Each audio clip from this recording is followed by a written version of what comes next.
둔탁한 소리와 함께 김선재의 머리가 옆으로 확 꺾였고 민경채 손바닥 전체에 전해지는 충격이 사람 뼈를 부쉈다 해도 이상하지 않을 만큼 뜨겁게 퍼져나가고 있었는데요.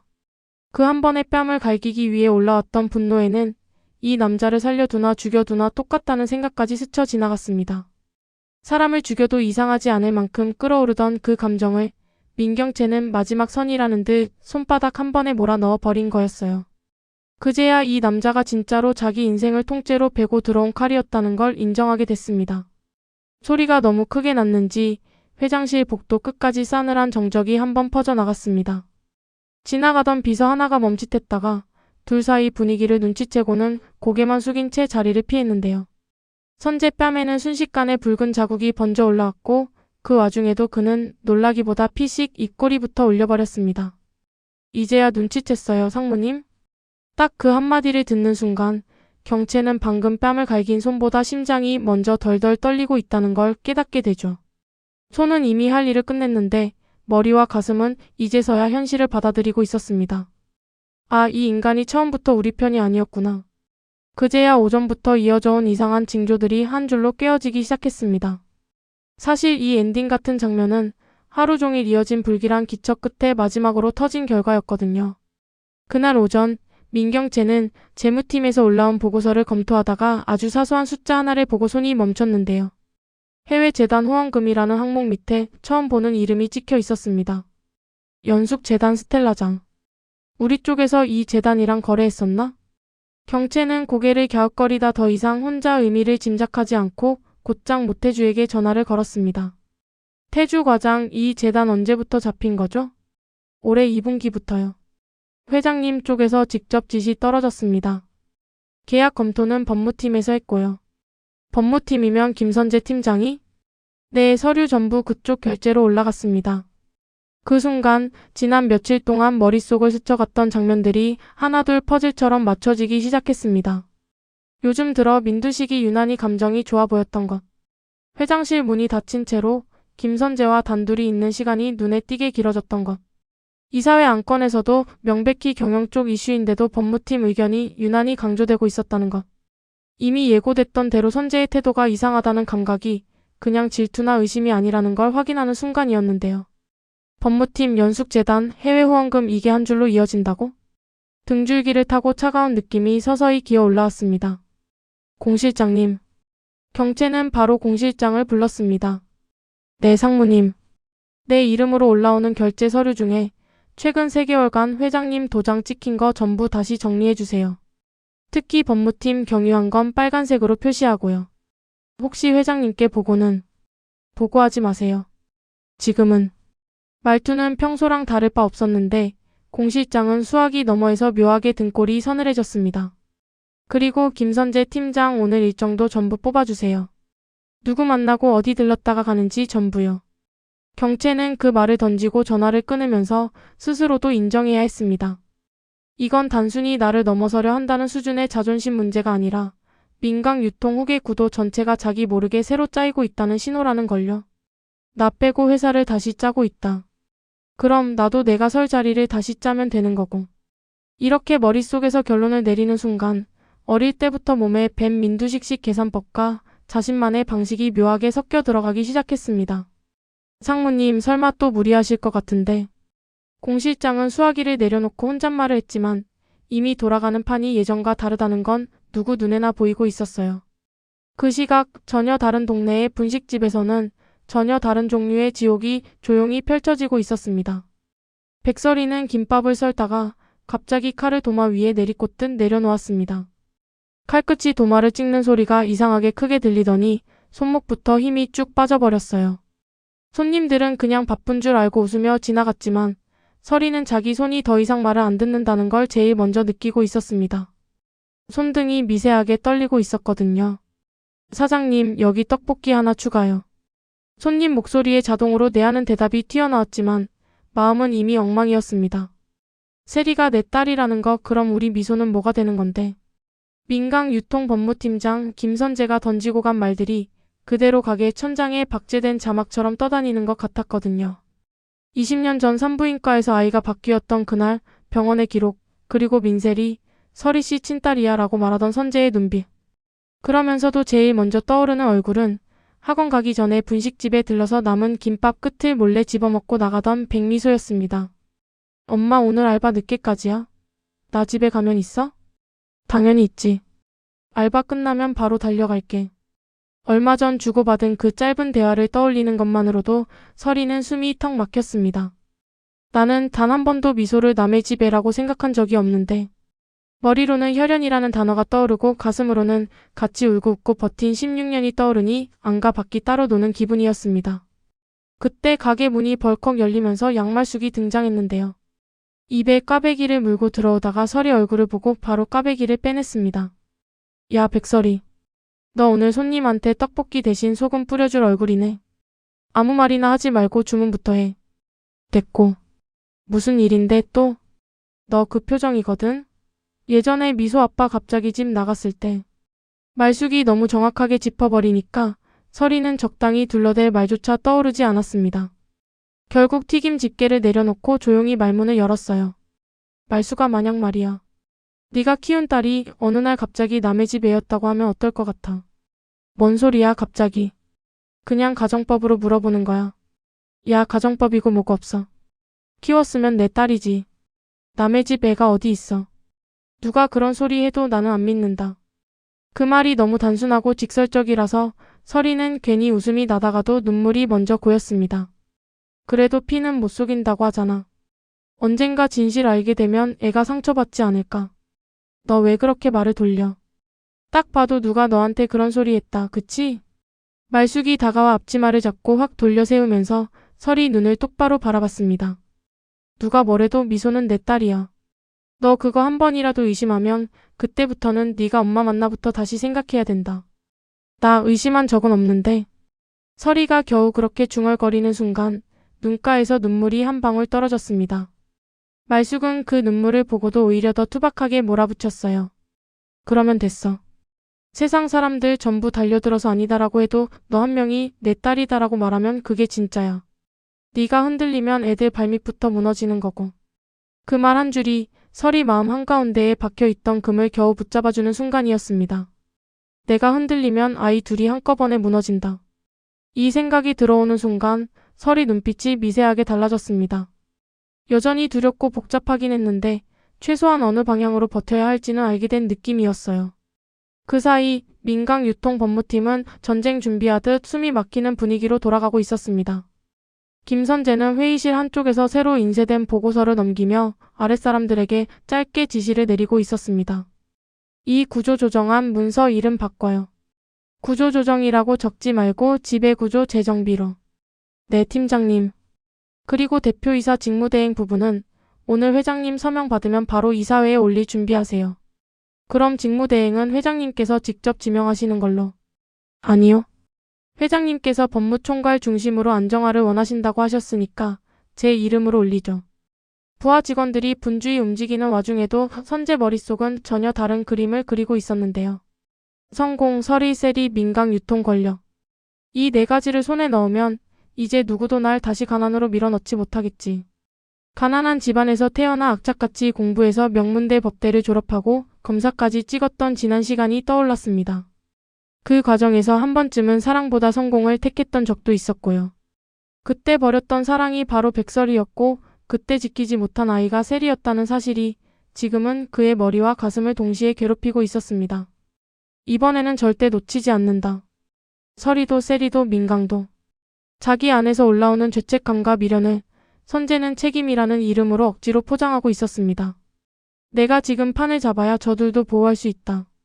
내가 권력을 쥐지 못하면 설이랑 세리는 또 민강한테 휘둘릴 거다. 자기 욕망과 보호 욕구가 섞여버린 이 이상한 마음을 그는 스스로도 정확히 분리해서 볼 생각이 없었어요. 보는 순간 자기 자신이 제일 먼저 무너질 걸 알기 때문이었습니다. 오후 늦게 민경채는 공 실장이 건넨 파일을 들고 회장실 앞 복도에 서 있었습니다.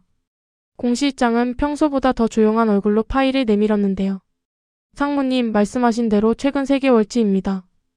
회장님 도장 찍힌 건 파란색, 법무팀 경유는 빨간색으로 표시했습니다. 고생했어요. 이건 나만 볼 거니까 컴퓨터에는 아무것도 남기지 마세요. 파일 속에는 최근 3개월 동안 민두식과 김선재가 함께 서명한 문서들이 가득했는데요. 대표이사 권한 대행 법무총괄에게 위임 검토, 차기 경영구도 안정화를 위한 외부 재단 교류 확대, 민간그룹 연숙 재단 전략적 파트너십 논의, 그리고 한쪽 구석에는 작게 메모가 붙어 있었습니다. 차기 이사회 안건으로 상정 검토 김선재 제안. 한 장 한 장 넘길수록 표정이 굳어졌습니다. 내가 모르는 사이에 후계 구도도 회사 방향도 전부 둘이서 짜고 있었네. 경채는 깊게 숨을 들이쉬고 회장실 문을 열었습니다. 아빠 잠깐 시간 괜찮으세요? 민두식은 반가운 척 웃었지만 책상 위에 놓여있던 서류를 반사적으로 뒤집어 숨겼습니다. 그 찰나의 손동작 하나가 경채 눈에는 너무 크게 보였는데요. 상무가 웬일로 이 시간에 다 올라왔어. 그냥 회사 이야기 좀 하려고요. 그런데 아빠 요즘 법무팀이 회사 전반에 너무 깊게 관여하는 것 같아서요. 민두식 눈빛이 잠깐 흔들렸습니다. 요즘 세상에는 법무가 중요해. 괜한 오해 말고 내려가봐. 혹시 저 모르게 정리하시는 거 있으세요? 후계 구도라든가. 그 말을 듣는 순간 민두식은 표정을 굳혔습니다. 그런 건 상무가 신경 쓸 문제 아니야. 그 한마디가 결국 결정타가 되었습니다.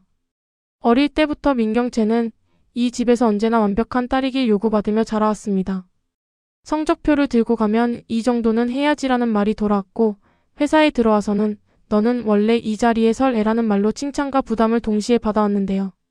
그런데 정작 후계 구도 이야기가 나오는 자리에서 자기를 철저히 배제한 채 신경 쓸 문제 아니다라는 말만 돌아오는 순간 그동안 쌓아온 애정과 존경이 한 번에 뒤집어졌습니다. 아빠는 끝까지 회장님이네. 내 아빠가 아니라. 경채는 고개를 끄덕이는 척하면서도 마음속으로는 완전히 선을 넘겨버렸습니다. 아빠도 김선재도 나를 빼고 판을 짰구나. 그렇게 굳은 표정을 안고 회장실을 나와 복도로 나온 순간 마주보며 걸어오던 김선재와 눈이 딱 마주쳤습니다. 서로 한 번도 피하지 않고 그대로 눈을 고정시킨 채로요. 상무님 어디 다녀오시는 길입니까? 늘 공손하던 말투와 달리 그 안에는 이상하게 여유가 느껴졌습니다. 자신이 이미 승자의 자리에서 상대를 내려다보고 있다고 믿는 사람 특유의 여유였어요. 그 여유가 민경채에게는 제일 먼저 부숴야 할 표적처럼 보였습니다. 김 팀장님 잠깐 시간 되죠? 그 한마디에 둘은 인근 비상계단 쪽으로 자리를 옮기게 됩니다. 누구도 쉽게 오르내리지 않는 조용한 층계참이었는데요. 철제 문이 닫히는 소리가 나자마자 경채는 더 이상 참지 않고 직진했습니다. 언제부터였어요? 언제부터 우리 편 아닌 척하면서 아버지 옆에 붙어 있었냐고요. 그리고 그 질문 뒤를 잇기도 전에 손이 먼저 올라가고 처음 시작 부분에 그 쾅 하는 소리가 터져 나온 거였죠. 뺨을 후려치는 동안 경채는 오히려 더 차분해지는 자신을 느꼈습니다. 그래 이제 이 사람을 어떻게 해야 할지 확실해졌다. 선재는 뺨이 얼얼한 와중에도 웃음을 잃지 않았습니다. 상무님이 오해를 하시는 것 같은데요. 오해? 내 이름 빼고 당신 이름만 올라간 구조조정안을 오해라고 부를 수 있으면 나도 참 사람 쉽게 속는 거죠. 눈을 찌켜뜨고 쏘아붙이는 경채 앞에서 선재는 잠시 숨을 고르더니 마침내 고개를 살짝 기울였습니다. 상무님도 아시잖아요. 회사는 결국 결과로 말하는 곳이라는 거. 태어날 때부터 회장님 따님으로 태어난 사람과 바닥에서 기어 올라온 사람 중에 누가 더 간절할지. 그 차이 아닐까요? 그 말을 듣는 순간 경채는 얼굴이 하얗게 질리면서도 이상하게 마음 한 구석이 싸늘하게 식는 걸 느꼈습니다. 이 사람은 미안하다는 말 같은 건 애초에 기대하면 안 되는 인간이구나. 그 깨달음이 들어오는 순간까지 이어져 있었던 게 바로 뺨 한 대였습니다. 뺨을 후려친 뒤에도 경채는 한 번도 눈을 피하지 않았습니다. 회사에서 누가 더 간절한지 앞으로 숫자로 보게 될 거예요. 김 팀장. 기대하겠습니다, 상무님. 그 응수까지 듣고 나서야 경채는 계단을 내려갔습니다. 내려가는 동안 머릿속에서는 이미 다음 수순이 돌아가기 시작했어요. 감정으론 못 이긴다. 이 사람은 판을 뒤집어서 내보내야 한다. 그 무렵 미국 사교계를 쥐고 있는 숨은 재력가 장현숙, 일명 스텔라장은 전혀 다른 이유로 민강유통이라는 이름을 떠올리고 있었습니다. 연숙은 오늘도 미국과 한국을 오가며 운영하는 재단 일정 때문에 비행기표를 쥐고 있었는데요. 공항으로 나가기 전 한 통의 전화가 그녀의 일정을 송두리째 바꿔버립니다. 장 여사님, 김선재라는 분이 찾아와 있습니다. 민강유통법무팀장이라고 소개를. 이름을 듣는 순간 연숙 눈빛이 단단해졌습니다. 민강유통. 그 이름만 들어도 이미 죽은 아들의 얼굴이 눈앞에 겹쳐 올라오는 회사였어요. 들여보네요. 잠시 후 재단 응접실에 들어선 김선재는 완벽한 미소를 짓고 있었습니다. 처음 뵙겠습니다, 장 여사님. 민강유통법무팀장 김선재입니다. 민 회장이 또 무슨 꿍꿍이로 사람을 보냈는지 궁금하네요. 연숙은 일부러 싸늘한 말투를 유지했는데요. 그럼에도 선재는 전혀 당황하지 않고 준비해온 파일을 조심스럽게 꺼내 놓았습니다. 저는 회장님 심부름꾼으로 온 게 아닙니다. 그럼요? 피해자로 왔습니다. 그리고 장 여사님과 같은 편이 될 수 있을까 해서요. 연숙은 코웃음을 쳤습니다. 민강유통법무팀장이 피해자라고요? 세상 웃기는 소리를 다 듣겠네. 그때 선재가 꺼낸 카드가 하나 있었는데요. 민 회장과 루시아 씨 사이 관계는 여전히 법적으로 정리되지 않았습니다. 그건 여사님도 알고 계실 겁니다. 그 여자가 아직도 민두식 옆에 붙어 있나요? 연숙 눈빛이 순식간에 날카로워졌습니다. 과거 룸살롱 에이스였던 루시아, 그리고 민두식의 곁을 맴돌며 집안 판도를 흔들어 놓던 그 여자의 이름만 들어도 연숙은 숨이 가빠졌습니다. 그 둘이 벌인 일 때문에 제 아들이 죽었습니다. 연숙은 잠시 말문을 닫았다가 이를 악물며 겨우 한 줄을 짜냈는데요.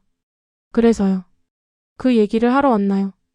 선재는 그제야 가장 중요한 파일을 꺼냈습니다. 사진 한 장, 그리고 유전자 검사가 찍힌 서류 한 장이었습니다. 여기 있는 이 여자가 루시아 씨가 버린 아이입니다. 사진 속에는 민세리가 있었고 서류에는 또렷하게 적혀 있었습니다. 모 루시아 생부 추정 민두식 생모 추정 백설의 염색체 일치율 99.9%. 연숙은 처음 보는 이름을 천천히 따라 읽었습니다. 백설이? 민강유통에서 버려진 피해자 중 한 명입니다. 그리고 루시아와 민두식의 과거가 만든 또 다른 상처이기도 하고요. 연숙의 손가락이 파일 모서리를 꽉 쥐었습니다. 그 아이가 지금은 어떻게 살고 있죠? 신분 세탁된 채 회장님의 눈 밖에서 살아가고 있습니다. 그 아이와 그 아이의 생모 백설이를 중심으로 판을 새로 짜자고 제안드리려 왔습니다. 연숙은 한참 동안 말을 잇지 못했습니다. 머릿속에서는 몇 년 전 병원 복도에서 들었던 의사의 말이 겹쳐 떠오르고 있었거든요. 보호자분 죄송합니다. 응급수술을 했지만 아이 심장이. 그날 이후로 민강유통이란 이름은 연숙에게 사업 파트너가 아니라 아들을 빼앗아간 괴물이 되어 있었습니다. 당신 지금 민 회장을 무너뜨리고 싶다는 거예요? 마침내 연숙이 입을 열자 선재는 한치의 망설임 없이 대답했습니다. 정확히는 민강유통의 썩은 위계를 무너뜨리고 싶다는 거죠. 그리고 그 위에 여사님과 백설이, 김세리, 제가 세 판을 한번 깔아보자는 겁니다. 연숙은 이 남자가 위험하다는 걸 단번에 눈치챘습니다. 표정 하나 흐트러뜨리지 않고 누군가의 인생과 분노와 상처를 거래카드처럼 테이블 위에 늘어놓고 있었거든요. 장 여사님, 민강유통 때문에 아들을 잃은 여자가 민 회장과 루시아, 그리고 그들이 버린 딸들까지 한 번에 정리할 기회를 얻는다면 안 잡으시겠습니까? 선재의 말은 너무도 달콤하고 동시에 너무도 끔찍한 제안이었습니다. 연숙은 잠시 눈을 감았다가 아주 천천히 입을 열었습니다. 좋아요. 일단은 얘기 정도는 들어보죠. 그 한 줄이 떨어지는 순간 선재는 속으로 계산을 끝냈습니다. 연숙까지 내 손 안에 들어오면 민경채는 더 이상 상대가 안 되지. 다만 그 순간 연숙 역시 속으로는 전혀 다른 계산을 시작하고 있다는 사실까지는 선재가 모른 척하고 있었을 뿐입니다. 민두식 루시아 그리고 새로운 피해자들 입하는 저 남자 뜻대로만 굴리기엔 너무 비싸게 치러야 한다. 그러는 사이 백설이는 또 다른 선택의 기로 앞에 서 있었습니다. 분식집 문이 닫힌 늦은 밤 설이는 앞치마를 벗어 던지고 휴대폰을 들여다보다가 결국 하나의 번호를 눌렀습니다. 문태경이었죠. 네. 수화기 너머로 들려오는 태경 목소리는 평소보다 조금 더 낮고 조심스러웠습니다. 문태경 씨, 나 오늘 병원에 가야 될 것 같아요. 병원이요? 세리 그 아이 보러. 나 혼자 가면 또 무너질 것 같아서. 태경은 잠시 대답을 못했습니다. 고아로 자라 입양과 복수를 품고 돌아온 남자는 사람을 믿기보다 서류와 증거를 믿는 쪽이 훨씬 편한 사람이었는데요. 그런 그에게 누군가가 자기한테 같이 가달라고 처음 부탁해오는 순간이었습니다. 같이 갈게요. 단 3글자였는데 그 말을 하고 나서는 태경 본인도 마음이 이상하게 가벼워지는 걸 느꼈습니다. 내일 오전에 시간 비워둘게요. 병원 이름이랑 시간 보내주세요. 고마워요. 짧은 통화를 끊고 나서도 설이는 한참 동안 휴대폰을 쥔 채 가만히 앉아 있었습니다. 이 사람한테 이런 부탁까지 하게 될 줄은 몰랐는데 그럼에도 오늘만큼은 혼자서 감당할 자신이 없었습니다. 세리를 눈앞에서 보는 순간 엄마라는 말을 듣게 될까봐 혹은 단 한마디도 못하고 돌아오게 될까봐 두 가지가 동시에 무서웠거든요. 한편 집에서 혼자 공부를 마치고 돌아오던 백미소는 엄마 방 문이 살짝 열려 있는 걸 보고 무심코 안쪽을 들여다봤습니다. 책상 위에는 분식집 계산대에서 가져온 듯한 장부랑 생활비가 적힌 공책, 그리고 그 옆에 낯선 서류 봉투가 놓여 있었는데요. 산부인과 신생아 관련 기록. 미소는 처음 보는 병원 이름을 보다가 봉투가 반쯤 열린 걸 보고 무심코 안에 손을 넣었습니다. 안쪽에서 흰 종이 한 장이 끌려 나왔어요. 신생아 교환 가능성 유전자 검사 권고. 미소는 그 문장을 읽고 눈썹을 찌푸렸습니다. 우리 집에 왜 이런 서류가 있지? 서류 아래쪽에는 희미하게 백오산모라는 이름이 적혀 있었는데 그 성이 너무 익숙해서 순간 심장이 덜컥 내려앉았습니다. 설마. 머릿속에서는 별별 생각이 다 떠올랐지만 미소는 이 서류를 더 들여다보지 못하고 그대로 다시 봉투 안에 넣어버렸습니다. 아니야. 엄마가 이야기해 주기 전에 내가 먼저 보는 건 아닌 것 같아. 그 나이답지 않게 미소는 이상하게 그런 예의를 먼저 떠올렸습니다. 대신 그날 밤 혼자 방에 누워 천장을 보면서 이런 생각을 계속 반복했는데요. 설마 나 진짜 엄마 딸 아니야?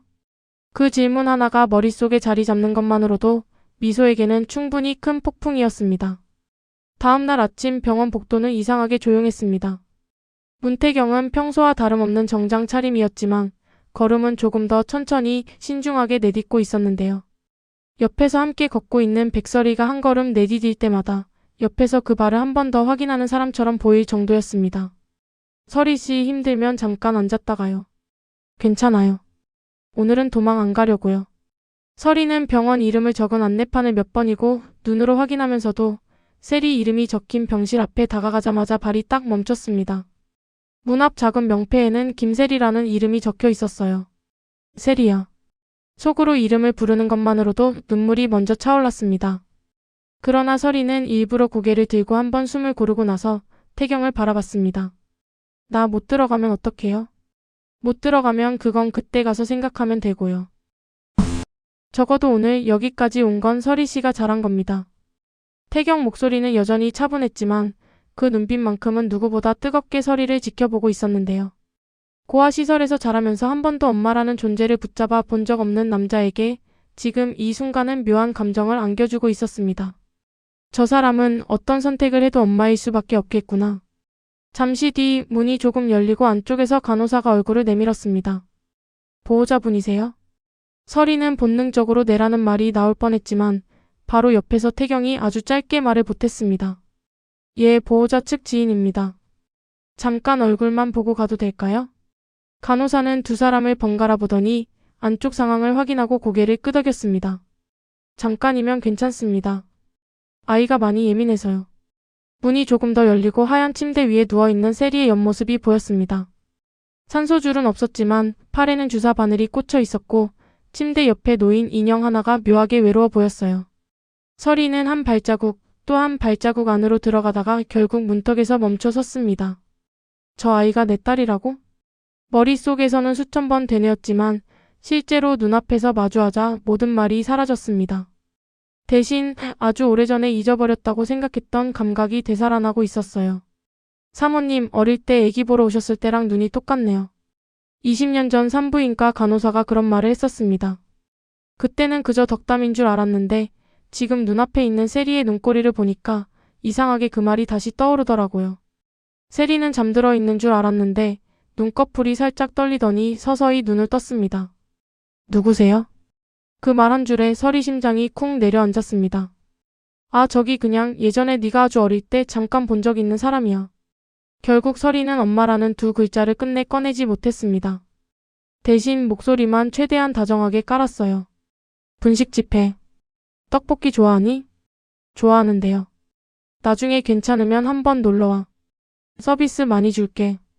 세리는 낯선 사람에게 예의상 미소를 지어 보였지만 어딘가 묘하게 눈을 떼지 못하고 있었습니다. 왠지 어디서 본 것 같은 느낌이 나서요. 그 말 한 줄에 서리는 그 자리에서 무너질 뻔했습니다. 그래, 피는 못 속이나 보네.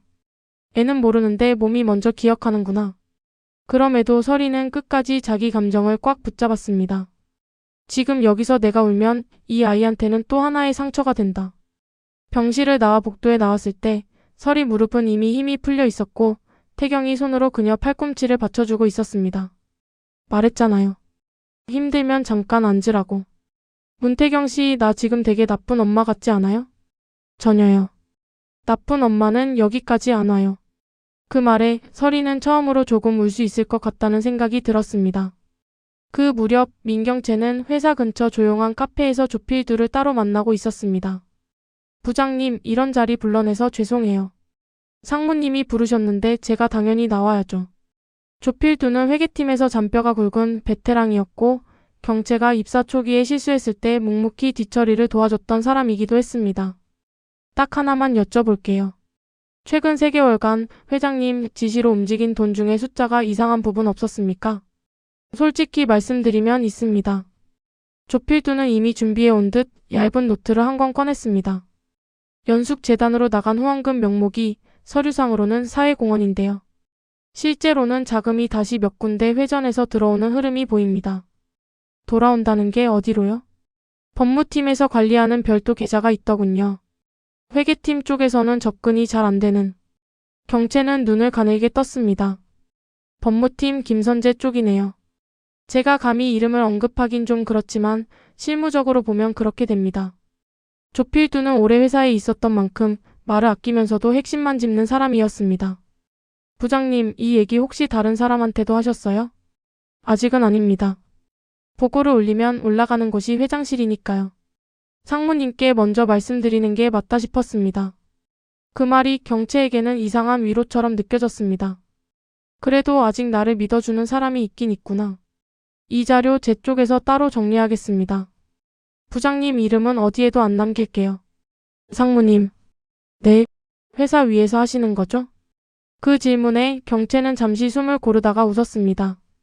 회사도 저도 다 같이요. 그 대답 하나에 조필두는 더 이상 묻지 않았습니다. 오래 회사에 있다 보면 누가 회사를 위하는 척하면서 자기 욕심만 채우는지, 누가 자기 욕심도 회사와 엮어서 보려 하는지 대충 보이거든요. 그날 이후로 민경채의 책상 서랍에는 연숙재단이라고 적힌 두꺼운 파일이 하나 더 들어가게 됩니다. 그 파일은 장현숙이 쥐고 있는 분노와 김선재가 짜고 있는 판, 그리고 민두식이 덮어버린 진실을 한 번에 뒤집을 수 있는 시한폭탄 같은 존재가 되어가고 있었어요. 그리고 그 순간 아무도 모르게 휴대폰 화면 위에서 한 통의 메시지가 도착합니다. 발신자 오자경. 제목 언니, 민강 유통에 우리 생각보다 더 큰일 터진 것 같아.